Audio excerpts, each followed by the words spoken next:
Eu ia te fazer essa pergunta, já que você entrou nela. Qual é a vantagem de estudar as línguas originais? E, claramente, lógico que é para você saber, mas é que há tanta tradução com pessoas Perfeito. PhD do PhD do PhD lá nos Estados Unidos, não sei aonde, fazendo a tradução, que qual é a vantagem de estudar? Perfeito. Olha, alguns vão dizer que é para confirmar as traduções. Ok. Eu também acho um pouco básico demais, porque para confirmar uma tradução você pode pegar e comparar com outras e outras e outras, que é o que geralmente se faz, o pastor mais ocupado que está ali. Sim. A escola antiga de grego, ela era muito decoreba. E ela se via apenas para traduzir. Se você pegar por essa escola antiga, não tem propósito você aprender grego. Sim.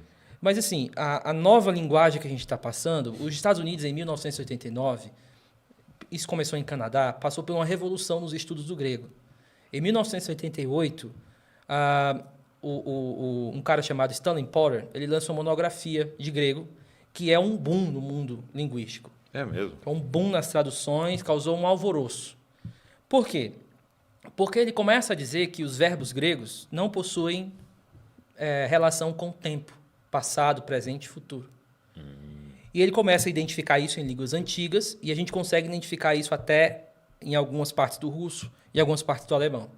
Foi que ele disse, olha, perceba que tem momentos em que Paulo está falando do passado e usa uma forma presente. Por quê? Perceba que tem momentos que Paulo está falando do futuro, mas está usando o presente. Então, parece que o propósito dos verbos gregos não é dizer se aquilo aconteceu no passado, no presente ou no futuro. Por quê? Porque nós temos palavras para isso. Agora isso aconteceu, depois disso, nesse momento. Ou então eu cito, e o anticristo virá. Ou seja, eu sei que o anticristo não está aqui. O verbo virá só pode ser no futuro. Ele começou a dizer que, na verdade, os verbos gregos é como se fosse o nosso negrito itálico. É negrito itálico? E sublinhado? E o sublinhado, né? E de que tinha momentos que os gregos, quando queriam chamar a atenção para um ponto, eles usavam uma forma verbal, o negrito, vamos dizer assim. Tem momentos que eles não querem chamar a atenção, mas olha, isso aqui é só background, isso aqui é só pano de fundo. Não presta muita atenção nisso, não. Só que tem outros que eles querem dizer assim, ó, cara, esse aqui é o meu ponto, é aqui onde eu quero que você chegue. Aí eles usavam os verbos. Então, nessa nova teoria linguística que meu professor trouxe, a gente trouxe, foi o objeto da minha monografia. Eu participo do ciclo linguístico do Stanley Porter, em Canadá, via EAD. E foi muito bom conversar com ele, porque ele disse que é algo que ele ainda está lutando para lá e aqui já está desenvolvido. Eu já pude ensinar isso a algumas turmas. O ponto todinho é, quando eu estou lendo, por exemplo, um texto como o da parábola do filho pródigo. Isso, o que muda? Pronto. Nessa nova? Tem uma forma verbal que é para te dizer detalhes. Detalhes do tipo, cara, preste atenção nisso. Mas não foca muito, não, é um detalhe. Né? Eu gosto de usar muitos filmes do Tarantino nas minhas aulas. Né? E um filme do Scorsese, que é aquele Taxi Drive. Porque ele usa várias camadas, assim. É como se fosse assim, tem um verbo que é o autor principal, o ator principal, bem na frente. Como se ele tivesse assim, ó, aqui é o ponto, como eu falei. Vamos dizer que esse ponto principal aqui, da parábola do filho pródigo, não seja o filho mais velho. Apesar dele ter alguma proeminência dentro da história dele. Dentro do capítulo inteiro, ele usa uma forma verbal para o abraço do pai com o filho. Então, é como se ele estivesse dizendo, aqui está o ponto máximo que eu quero que você preste atenção. Tem pessoas que ficam prestando atenção em outra coisa do texto. Entendi. E os gregos, como é uma língua que se desenvolveu dentro do teatro, eles tinham aspectos visuais muito mais acentuados. Então, por exemplo, tem uma forma verbal, que é o auristo, que não indica passado. Ele, na verdade, indica ações de background, pano de fundo. Então, e Jesus foi para uma região e lá se sentou, pano de fundo. E conversando com Simão, não sei o quê, pano de fundo. E aí a mulher se aproximou. Opa, agora primeiro plano.